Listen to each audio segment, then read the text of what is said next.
వరంగల్ జిల్లా దేశ మాజీ ప్రధాన స్వర్గీయ ఇందిరాగాంధీ పేద ప్రజల సంక్షేమానికి ఎన్నో అభివృద్ధి పథకాలు ప్రవేశపెట్టిన మహానాయకురాలని టీపీసీసీ కార్యదర్శి మీసాల ప్రకాష్ అన్నారు. ఇందిరాగాంధీ జయంతి సందర్భంగా నిర్మాణపేట లక్ష్మీపురంలోని ఇందిరమ్మ గాంధీ విగ్రహం వద్ద కాంగ్రెస్ నాయకులు పూలమాల వేసి ఘనంగా నివాళులర్పించారు.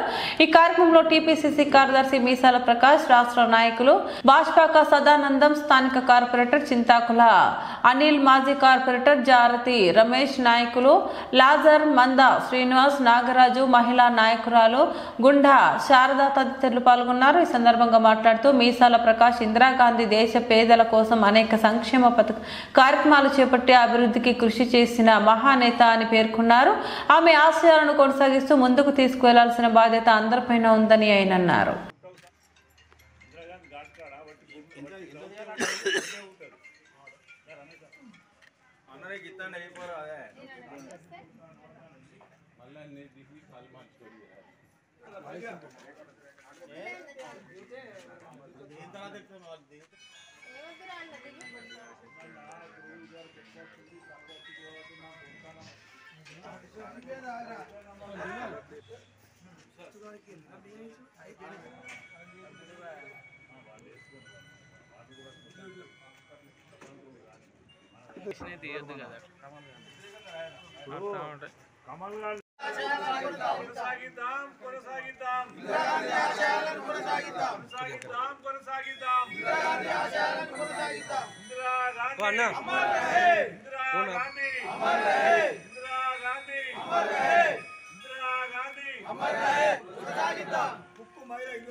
ఇందిరాగాంధీ గారు హరిజన గిరిజన బడుగు బలైన వర్గాల కోసం ఎన్నో సంక్షేమ పథకాలు ప్రవేశపెట్టారు.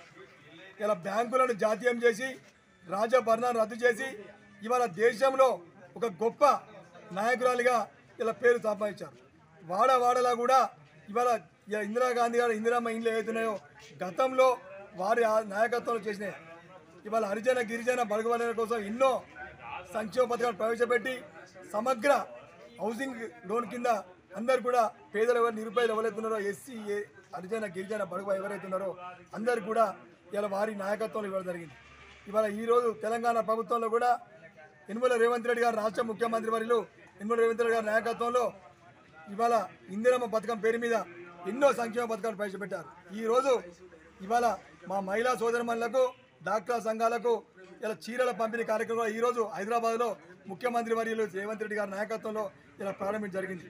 ఇవాళ ఇంతకుముందు గతంలో కేసీఆర్ బీఆర్ఎస్ ప్రభుత్వంలో ఇవాళ చిన్న తక్కువ ధర బాబది క్వాలిటీ లేని బాబా చీరలు ఇస్తే ఏదో ఇచ్చినామంటే ఇచ్చినాం అనకుండా ఇవాళ క్వాలిటీ చీరలు ఇలా నేత మన తెలంగాణలో నేయించి ఇవాళ పేద ప్రజలకు, మహిళా సంఘాలకు ఇలా 10 మహిళా సోదరిమణులకు ఇవాళ చీరలు పంపించడం జరుగుతుంది. మరి ముఖ్యంగా ఏంటంటే గతంలో బీఆర్ఎస్ ప్రభుత్వం ఎవరైతే మనకు సేవ చేసిన నాయకులు అందరూ కూడా విస్మరించిందో ఇవాళ తెలంగాణ ప్రభుత్వం, కాంగ్రెస్ ప్రభుత్వం వచ్చిన తర్వాత ఇలా మహిళా సంఘాల పేరు మీద ఇవాళ బస్సులే ఆర్టీసీ బస్సులే కానీ, ప్రైవేట్ అద్దె బస్సులే కానీ ఇలా మహిళలకు ఎన్నో సంక్షేమ పథకాలు ప్రవేశపెడతా ఉన్నారు రేవంత్ రెడ్డి గారు.